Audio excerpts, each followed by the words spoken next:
Welcome to Live Your Best Midlife. I'm your host, Jill Lewis. Join me for inspiring pep talks and expert interviews as we explore staying active, feeling great, and embracing midlife adventures. Whether you're an empty nester, a pickleball enthusiast, or just ready to rediscover your vibrant self, this podcast is for you. Let's make our mid-years our best years. Now, on to the show. Welcome back to Live Your Best Midlife podcast. I have a special guest today, someone whose words bring so much wisdom, encouragement, and grace to women in midlife and beyond. This is Esther Joy Goetz, and she is a writer, a speaker, and author whose work focuses on faith, parenting adult children, and navigating the twists and turns of midlife with honesty and hope. She's passionate about helping women embrace this season of life with joy and purpose, and I know you're going to love this conversation. We will be diving into everything from parenting adult kids and strengthening those relationships to rediscovering joy and purpose in your midlife. So grab your coffee, get comfy, and let's welcome Esther to the show. Welcome. Oh, thanks. I really appreciate you having me on. I've been looking forward to this conversation. Oh my gosh. I discovered Esther on Instagram. She has a huge account there. It's Moms of Bigs. So we'll make sure that we have that in today's show notes so that you can follow her as well. Because she always has such touching, I don't know, the words that just really jump out at me when you're scrolling through Instagram and you see it and you read this quote and you're like, oh, that hits so deep. And so I thought, man, I really want to talk to her because she is an author. She is a spiritual director for women that are going through a real transitional period in their life. So tell us a little bit about yourself. Like, how did you become an author? How did you get into this type of work? So the funniest thing is I wasn't a kid who had a journal. I wasn't a big writer. I liked writing, but it was more just like a hobby, but I've never really thought I would ever be a writer. I'm a super techie person. I don't know, but I guess as I was raising kids and teenagers, I had these like mom mantras. They always joke, like I said the same thing.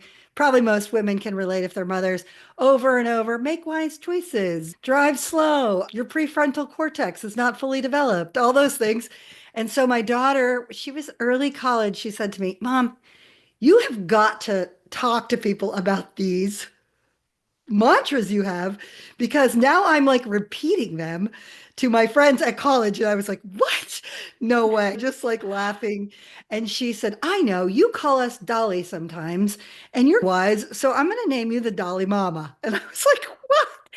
So I started just a little blog called Esther the Dolly Mama. And it was back in the aughts, or maybe it was like mid teens. And I just was Esther the Dolly Mama and started to write. And there just was all over the map, just different things, faith, marriage, family, midlife, all the stuff I was just dealing with. And then I ended up with a really soft space in my heart for women like me, and no one was speaking to us in the transition of having older kids. There was like tons of, what do I do when I'm breastfeeding? What do I do when my kid is like mouthing off to me when they're 8? But then as soon as it got to teens and young adults and then adults, it was like the underground ears. No one was talking about it, and probably out of respect for their kids. That's a hard time because you have these people who are coming into their own. And yeah, you want to respect them, their privacy.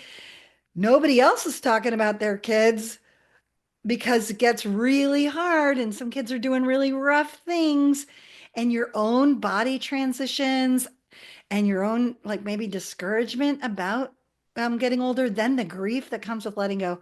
I created a program called Roots and Wings. It's now a book for moms whose kids are going away to college. I needed it, and that was what I wanted to. And somebody said, all this stuff, you should have an account called Moms of Bigs. And I was like, what?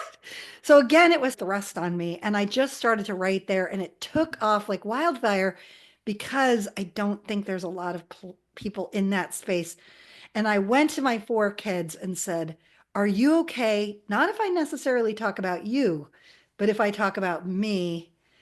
And I have the best kids in the world, like we all do. And they were like, talk about us as much as you want, as long as there's respect and Sure. be yourself. And I said, mostly I'll be talking about myself. Yeah. And I got blanket permission from them to share our stories, and I'm very grateful. So that's where I am. That's Wow. why it happened and what happened. Nothing glamorous, Yeah. just But that's probably really needing neat. what, Yeah, it just happened organically for you. yeah. And it is, I think, this time of life, it can be, I guess it depends on how you choose to look at this stage. It can be a bit of a like the perfect storm, because you have got, if your parents are still alive, then they're aging and you're worried about them. Your children are now in a completely different place, and it's very different being a parent to an adult child versus not having them under your roof with you. You're letting go of control of a lot of that. Plus, Mhm. like you said, your life is transitioning in that if you're still married, that now your relationship is very different because you're not parenting someone all the time. And then maybe your job is transitioning, maybe you're starting to think about retirement, your body is definitely transitioning. So it Yeah. could be like it's this whole big, it's not like this snowball that just keeps growing and growing. I choose to look at it as a very positive Mhm. time in my life. I really have been enjoying it, but I hear from a lot of women that are struggling during this time. So what do you say to women that are in a bit of a just in a negative headspace through this time? Yeah, one thing that my daughter wrote me a little like thing of all her favorite memories, and one of her favorite memories was "You feel it all," and that really struck me. That I do believe that we are allowed to feel it all, and I think we've been so busy that we've stuffed it down, shut it down, even joy. We're just in that workhorse mode, like, got to get my kids to school, got to get my work done, got to get the laundry finished, got it, whatever it is for you as a woman, got to make it to this meeting on time, whatever it is, got to go on a date with my partner, whatever that is. And so I think we've just shoved aside who we are and our emotions. And I look at it as positive as well in that framework of feeling it all, right? We Mm-hmm. cannot grow and learn unless we move into the uncomfortable spaces. Mm-hmm. And it is uncomfortable, but it's not only uncomfortable, right? Right. There's a lot of joy that comes along with this newness, space that we haven't had. But when there's space, we can either lean into it or we can fill it with nonsense again. Fill it with more nonsense, more busyness, more craziness. And my perspective is I do have a real soft spot in my heart for those in transition. And I think a lot of times we don't address the grief. And I think we rush to joy instead of moving through the grief to a place of completion. Like, I don't want to say just I'm a super positive person. That's my default. Like Mm-hmm. my husband this morning, jokingly, he was leaving the house and he was like, let's get it started. And so, of course, like I immediately went to Spotify, got out Black Eyed Peas, and was playing it really loudly in his ear as he was running out the door. And I was like, yeah, and dancing around him. And he's just, oh my gosh. So I'm not saying I don't tend to be positive, but I do think that any transition comes with it both grief and joy. Yes. Hello and goodbye, right? Mm-hmm. Those are all that matters and all that comes with it. But I'm a big hope person. Once you move through it, there is so much hope coming out. There's not despair. Mm-hmm. There's a lot of hope that comes out the other side. So I would say feel it all, Mm-hmm. but don't necessarily get stuck in one or the other, or Yeah. any of them, to be honest with you. Don't stay stuck. Yeah. Gotcha. Yeah, I like that. It's interesting when you were talking about how you're used to living your life and it's go and all the busyness. I remember, I think that's what I really enjoy about this stage is I don't feel like I'm just going through the motions. And I felt like for so many years I was just checking things off the box. Like I wasn't truly enjoying every day for what it was. I was just think everything to me was a checklist of Mhm. things I needed to do. So I think that's what I'm enjoying about this phase is that I don't know, I guess I can be a little more selfish in that if I want to play pickleball for 3 hours one day, I just do it. I make my work around that. And so I don't know, that's something that is I've never been able to do before. So I've enjoyed that part. But it has taken me definitely saying yes and being open to doing more things and putting myself out there. Like a kindergartner again and you're having to meet new Yes. people and Be a beginner. It is yes, be it, and it's hard to be a beginner, but it's so fun to be a beginner, right? right. It's all of Absolutely. that. It's all of that. Totally. Yeah, and even in my spiritual direction practice that I do, I have this kind of for the woman who's in this midlife stage is 95% of my clients, and I say we're like time for to discover what's been lost inside of us. It's there. It's just been lost, uncovering what's been hidden. And then the uncomfortable part of recovering what's been wounded. We do have wounds, and then they come out. They Yeah. come out when we don't have all the distraction. But it's not just recovering from all our wounds and staying in that. It's, oh my gosh, who was I before the world told me who I should be? Mm-hmm. Yeah. The stuff we've shoved aside, that little girl that did dance around the kitchen unashamedly, that did that again this morning. Mm-hmm. Yes. Yeah, you're so right. You're so Yeah, right. so yeah. Let's switch gears just a little bit. I want to talk about parenting. You talk a lot about grace in parenting. What does that look like in real life, especially like with your adult children? So I have like a little acronym for it, and it's gentleness, respect, approval, curiosity, and then a soft, the E is for ease, that meets me where I am. So gentleness, respect, approval, curiosity, and ease. Those are my like five things. And I say those are so key when parenting adult kids. Gentleness, respect, approval. Yeah. And I'm talking about approval of who they are without agenda, and then curiosity, and then a soft ease that meets them where they are. That ease. You know how when somebody is walking gracefully, they're walking with an ease? I walk choppy, but the person who's like walking gracefully, I'm like, oh, look at them. They're just walking with ease. And I do really like that. And that's my big things about the way I approach I've tried to approach my kids with that all along, Mm-hmm. but man, does the rubber hit the road when they're adults. Yeah. Instead of coming at them hard-headed, disrespectfully, dismissively, with an agenda, I would say with answers, not curiosity, and then that not that ease, but that tension. Ugh. Mm-hmm. When you walk in, I know I walk into rooms sometimes and I can feel the energy in the air that there's immediate tension. Instead of that like ease, I just view that. So that's my little thing about grace. I haven't written that fully yet. And I when you were love it. asking me, I was like, oh, this is what I really believe in. Yeah. Oh my gosh, that's good. That's such a good one and easy for people to remember.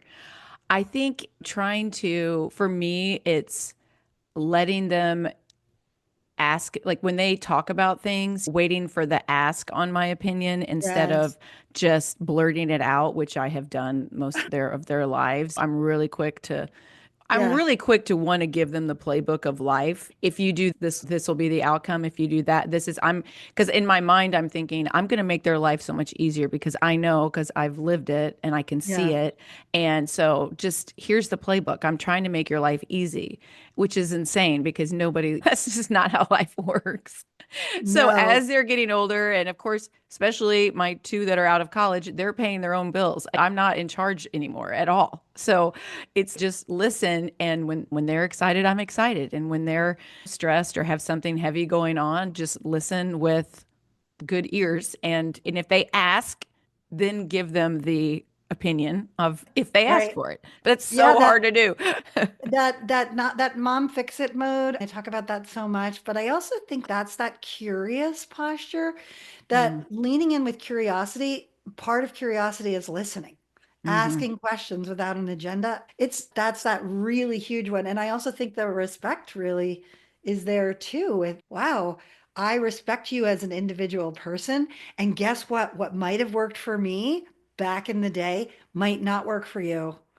We can say, oh, this is what you should do. You should do. I'm not living in their life. I'm not living in this day and age as a 20 something year old. I'm just not. And their Yeah, world has been very different. They grew up with the internet. They didn't just come into the internet like us. They actually grew up with it since they were teeny tiny. And that's yeah, just a very different world. So what might work for me might not work for them. And that And then sometimes I put myself in a posture of I'm a learner too.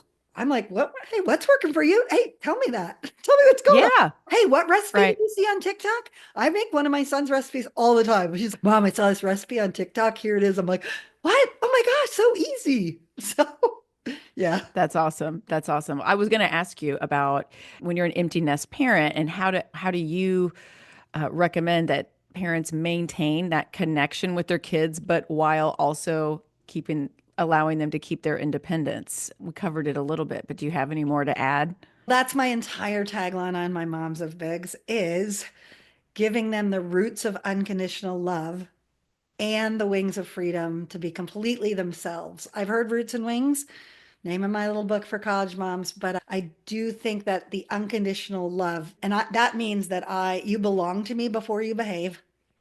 There's nothing that will ever change that. That you Hmm. have a sense of belonging to me because of who you are, not because of what you do. So that's Hmm. that unconditional love. There's nothing that will make me not stop loving you in any sense or form or approving of you. And then I might not approve of what you do, but you as a human being, 100%. Hmm. But the wings of freedom, and here I think is what's hard for so many of us to be completely themselves. Hmm. That is where it gets tricky. This whole like, they're my mini me. They need to like what I like. And I'm so offended that they chose a different sports team or that my son doesn't want to make a puzzle or whatever it is. My kids don't want to go hiking the way I do, or they're not working out, like doing yoga, whatever it is. Their job is to maybe try on some of my hats, try on some of their friends' hats, try on some hats that no one has. And that's their job is to figure out who they are, not to become a mini version of me or their father or whoever. That's the best way to stay, I think, strongly connected to our kids. And I have a weekly newsletter. It's like help, hope, Mm. and humor for moms of Yeah. bigs. And like this week, I'm tackling how to have healthy conversation with your kid. It's funny because everybody can relate to all the silly stuff like pushing the brake on the side of the car when your teenager is learning to drive, or that we go into fix it mode, or we're freaking out and we're trying not to show it on our face, right? All those things are us being us. But that strong connection is what I want because don't we want a healthy, loving, long term relationship with our big kids? And a fun little shout out is my oldest daughter and I are writing a book called Moms of Bigs, and it is how to have a long-term healthy relationship with your adult kid. Oh, And wow. she has had a lot to say. So I can't wait for that. I know I can't wait for it either, only because yeah, we're pushing it out to agents right now. I'm very excited about it because it is from her perspective and my perspective. And yeah, so there's a That's lot cool. of good stuff. It's my wheelhouse. I love it so much. So many of my people that come to me even for spiritual direction are I don't have contact with my kid. What do I do? Or I'm really worried about this about my kid. And then we go into their own soul care and we talk about what's going on with you. And then what ways can we work on connecting with yourself and then creating ways for you to connect with your kids. Yeah. I We love it. recently, I feel like I would give myself an A normally on how I communicate with my kids until recently I Yes. like I had a test and I'm giving myself a D. I failed, but then I apologized. So I feel like I did better. So I'm gonna give myself a D on that situation. But we were all together. We were all in the car. My husband and I have three kids in their 20s. And so we were driving to this location recently. This was over the holidays. And we got talking about politics. Now, nothing can get people more very rowdy talking Right about now, yes. politics, talking about politics. And we are all very much aligned. However, one of them started giving a different opinion than what has been the norm for all of us.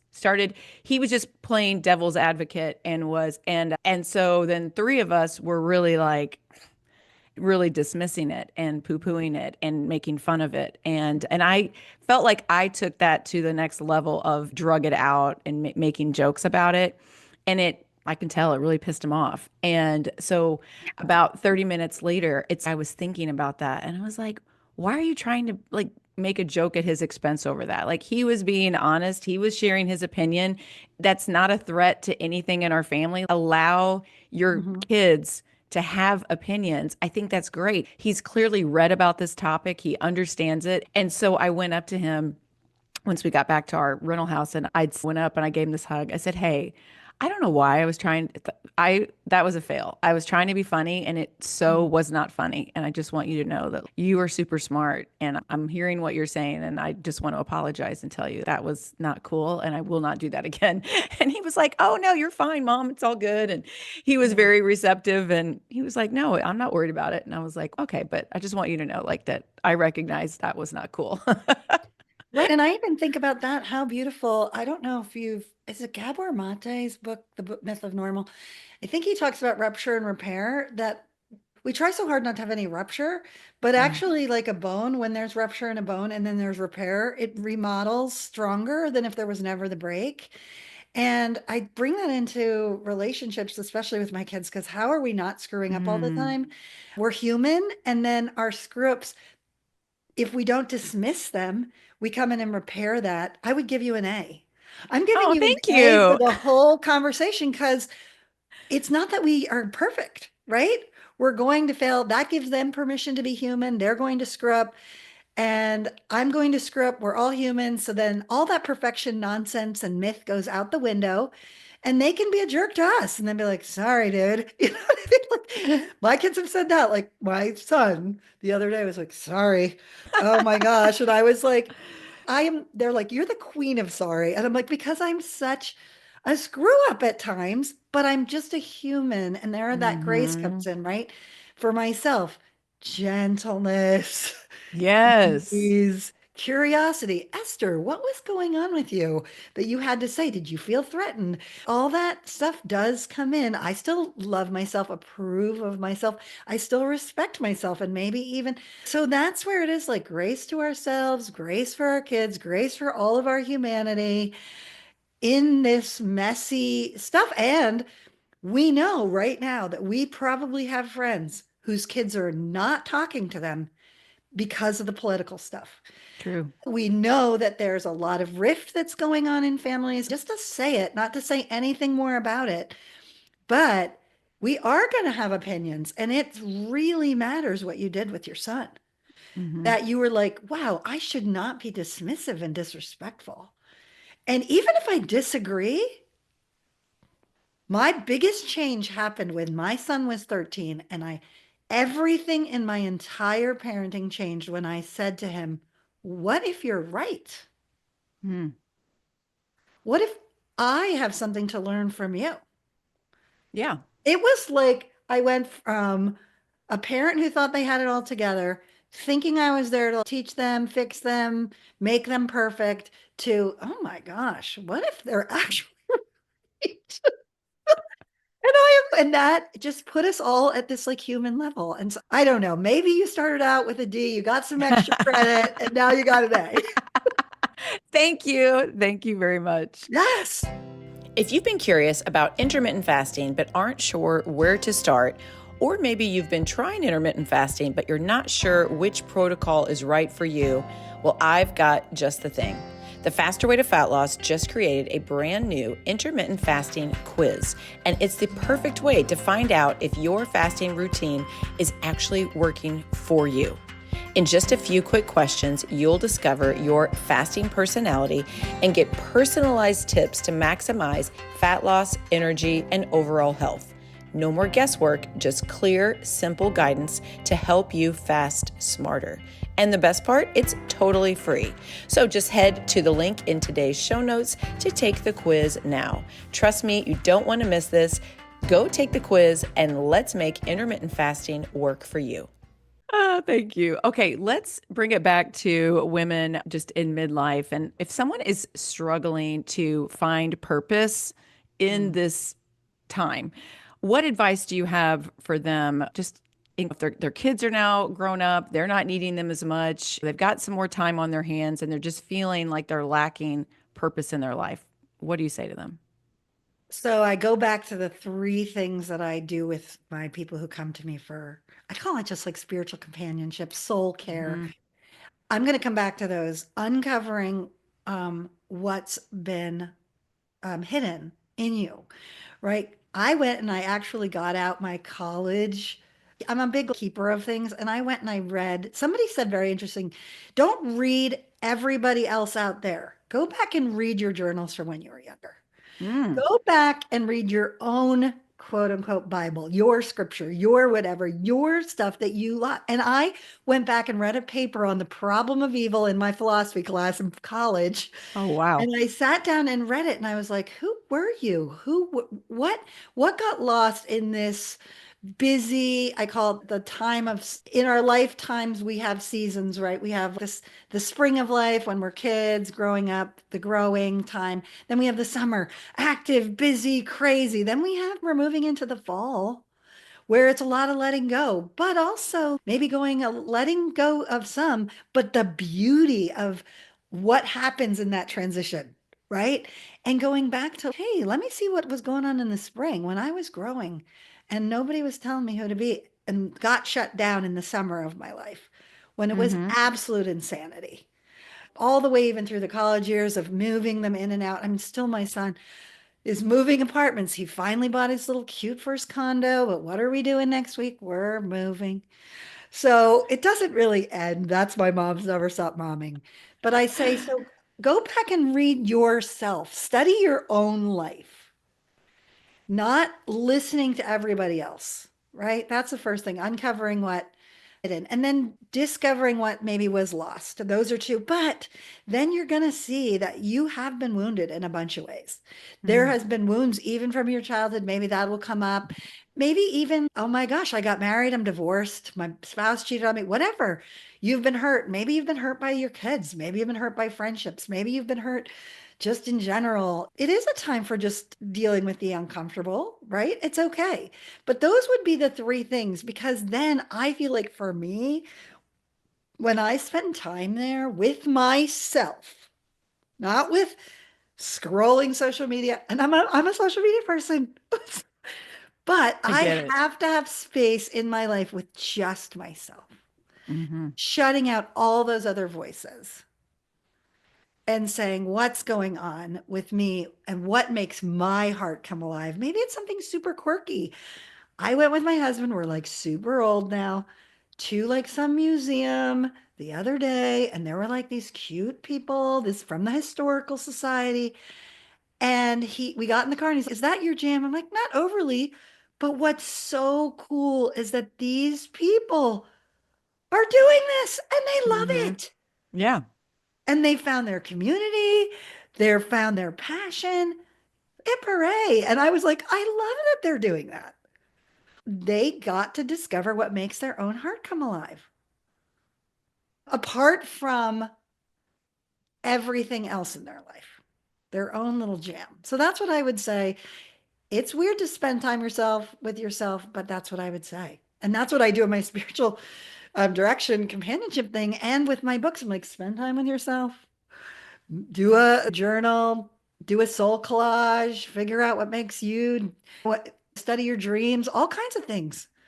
Try out this Yeah. thing, try this hat on, try that hat on, connection. Yeah.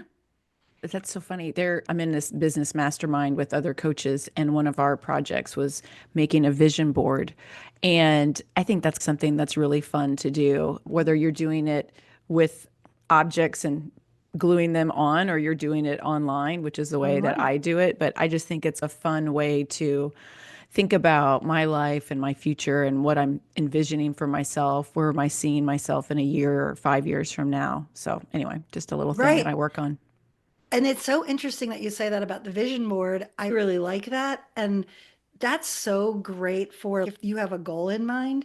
One Hmm. of the things that I think is different, even like with coaching, like what you do, which is so valuable and needed, and maybe Thank you. even what I hope and try to do with myself sometimes is a soul collage is more that you don't have an agenda in mind. Hmm. There's one where Yeah. you need agendas 100%. Like I have to for my business. I've got to know that, hey, I'm writing a book with my daughter. What does that mean? What are the steps? What do we want the book to look like? And then there's the time, which is so valuable. What you do is so valuable.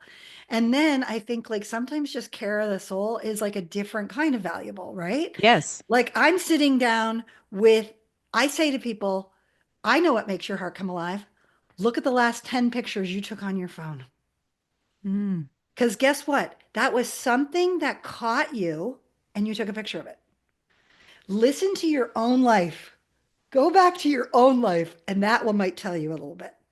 You know Yeah. what I mean? It's just a different way of approaching the same kind of thing where we don't necessarily have a goal. I'm just like, listen to yourself. What makes you come alive? So that is the finding purpose in midlife thing. Mm. What makes Yes. you? Was it that flower? Are you going back and it's all flowers? Maybe you need to have a flower. Maybe you need to go out and buy flowers. Yeah. Maybe you need to explore what flowers are. If all of your pictures on your phone are flowers, Yeah. think about that. Just think about it. Totally. Totally. Whatever. Who Yeah. knows? No, I love that. I think you're spot on. When it comes to you personally, how has your faith shaped this season of your life? Yeah, so I'm a very open faith person. I'm not a real closed faith person. Hmm. And so I would say my faith personally has become more childlike. Hmm. Um, there's some verse, I think, somewhere in some kind of, I think it might be in the Bible or maybe in the Torah. I'm not quite sure. But it is if you have faith like a little child, like that's the most important. And that goes back to like the inner child thing that I'm talking about. And I think childlike is filled with more curiosity, wonder, open-heartedness, expansive. Yet, if you're a child that lives with unconditional love, it's also very grounded and secure.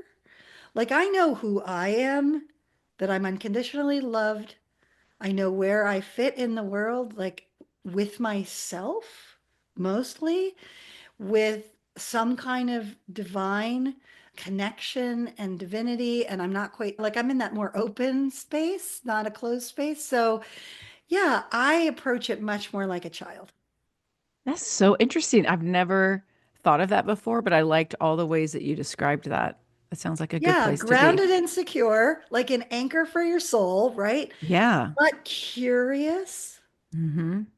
wonder, open, expansive. Yeah. What is out there that I don't, that's bigger that I don't necessarily know Hmm. that is going to fulfill me or fill me? Yet it's so grounded. I don't know if you ever do yoga, you're grounded and Yeah. it's like I'm grounded. Yes. I step out of my door every morning. I'm trying. It's a little wintry where I live, and I want groundedness of being Mm. grounded, rooted right where I am, roots of unconditional love and the wings of freedom to be completely To be myself open. Yeah. Hmm. and to be completely myself. So yeah, that's I where I am. love it. I Oh, that's a know. beautiful answer. That's a beautiful answer. Tell Yeah. me this, what is one thing of this being a mom of adult children that has, or just in this stage of life that has surprised you the most?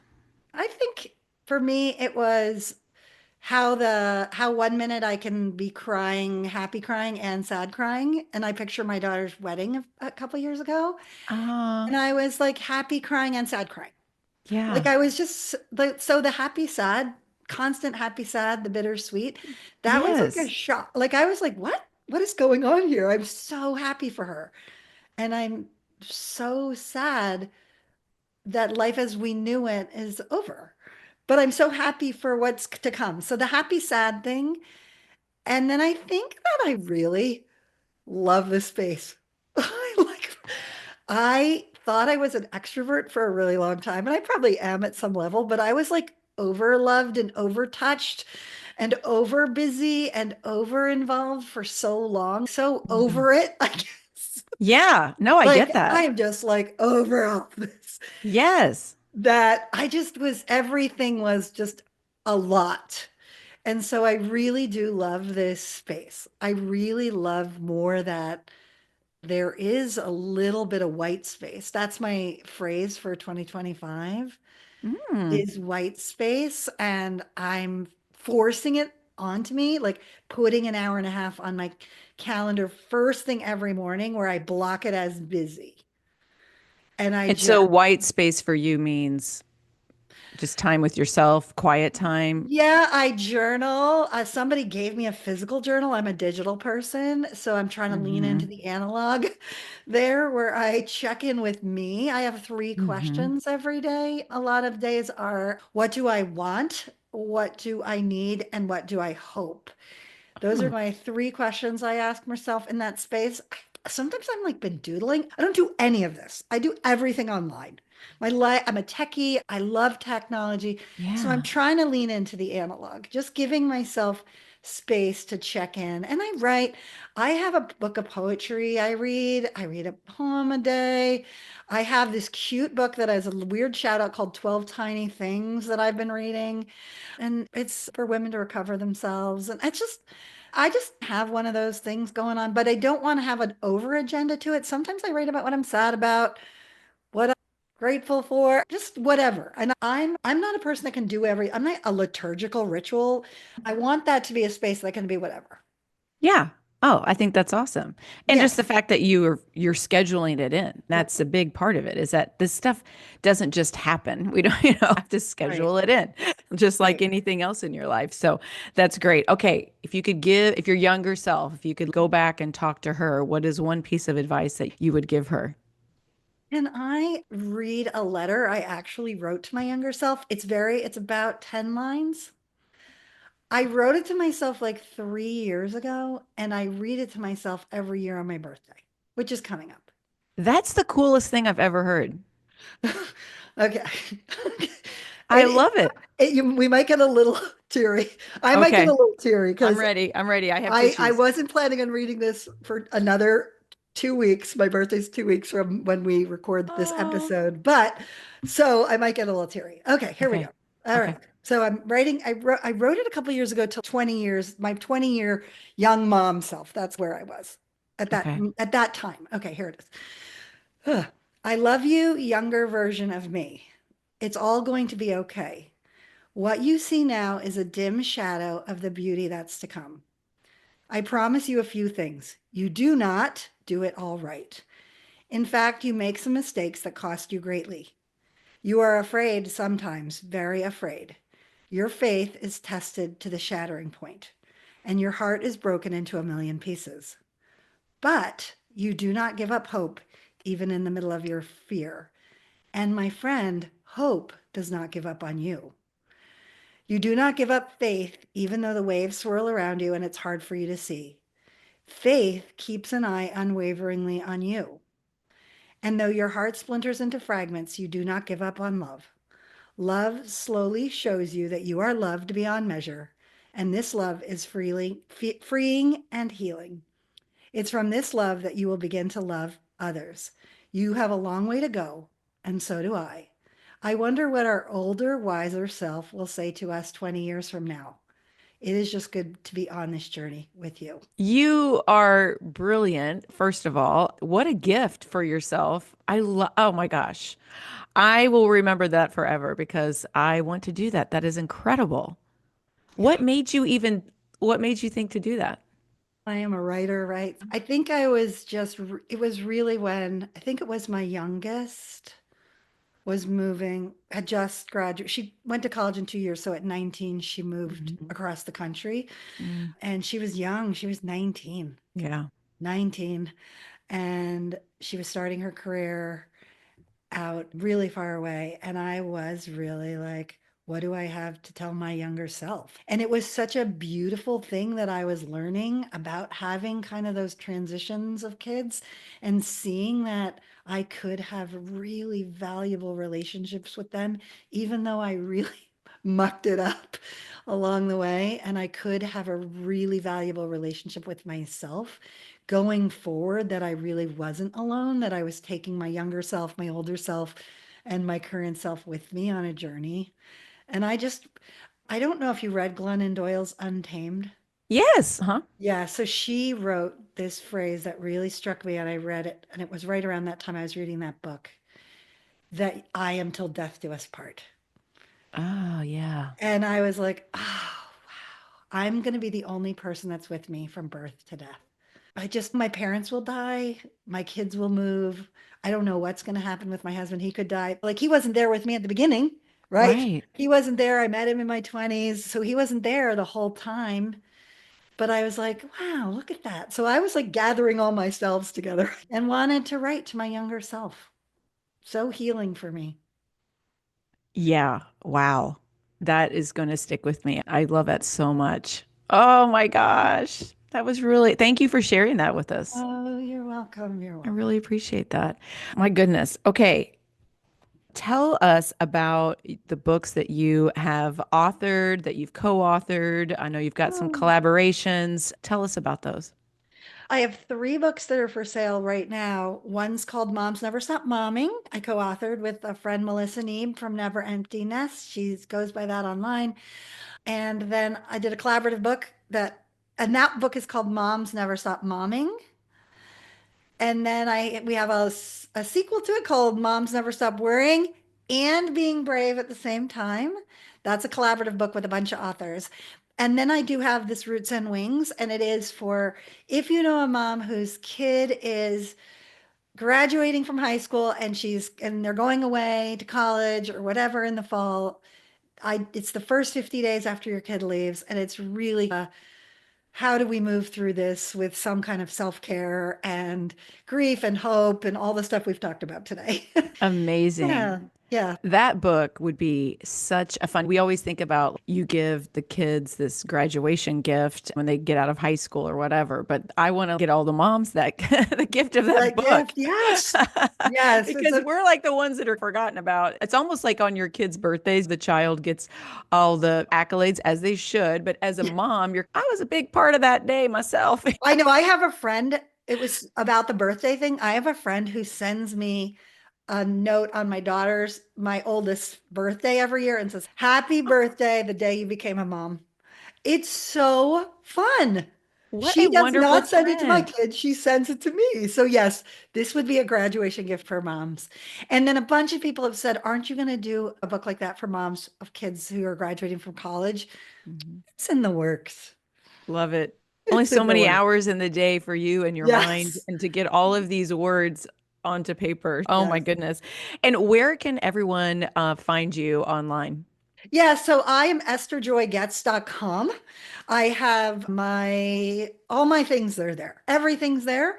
And Okay. then the space that you and I connected is really fun. I'm on Instagram, Threads, and Facebook as Moms of Bigs. I have a Substack called Moms of Bigs that I put out a weekly newsletter there, and it's every week we're tackling something about being a mom of big kids. Like this week, it's about having effective conversations, and we just go from there. I love it. It's help, hope, and humor because we do Oh, have to laugh at ourselves. yeah, for real. We really Yeah, do. I will put all of that in the show notes, but you think that your website, that's a good has it place to all. start, has it all where they can get your newsletter, find all of your Right. books and everything. And then your program, which I do want to hear a little bit more because you said you were a certified spiritual director, I believe. So tell us a Yes. little bit about that. Yeah, that's also on my website. It's called Heard and Held. You can get a free 15-minute consult there to see if I'm a good fit for you. And usually, because I love people so much and it's mostly moms, that turns into a 30-minute consult, which is fine. And it is really for when you're going through some kind of transition, or you're just trying to rediscover yourself Yeah. and connect really with your soul. And what I mean by soul is, who are you? Who am I? That's the Hmm. question. Who am I? And yeah, so that's where we go. And yeah, I love it. I do, like I said, 95% of my clients are probably the similar to age as your clients. Yes, exactly. Exactly. Yeah. Oh my Yeah. goodness. Thank And you I have all so. these like portals to the soul that we can discover together, all the hats you can try on and all that kind of stuff. So yeah. Oh, great. Okay. Thank you so much. This has been such a wonderful conversation. I've truly enjoyed having you on, and I know my listeners will as well. So make sure you all connect with Esther, and thank you for spending your time with us today. Oh, you're welcome. Can I say one funny thing? Really, Of one course. funny I would thing? love it. Yes. If you go to justesthergetz.com, you will end up with a realtor in Peoria, Arizona. My name is Esther. Like, how many could there be? And then my last name is not that common. But of course, and she and I have gotten each other's phone calls, That's queries. hilarious. So just make sure you put the joy in the middle. Put the joy in the middle, folks. It's so funny. Yes, Esther Joy Goetz, and I will have all of that in the show notes, so you'll get to the right place. And thank you, Jill. What you're doing for women is so fantastic. Thank you so much. I enjoy it. It is a passion of mine, just like what you're doing is a passion for you, I can tell. And it's what a blessing to be in where my quote job is helping women to feel their best on the inside and get healthy and so that they can live the life that they were meant to have. And through midlife, I feel like, man, it can be such a wonderful time. I want how they feel about themselves and their energy and their vitality to match the potential. All right. Well, thank you so much, everybody, for listening. We'll see you next time. Thank you so much for tuning in to Live Your Best Midlife. If you enjoyed today's episode, please hit that follow button. And if you want to help more people discover my podcast, I'd be so grateful if you could take a moment to leave a rating and a review. Your feedback not only brightens my day, but it helps others to find my show. And if you're craving some more behind the scenes action, follow me on TikTok at Jill Lewis Living or on Instagram at Jill B. Lewis.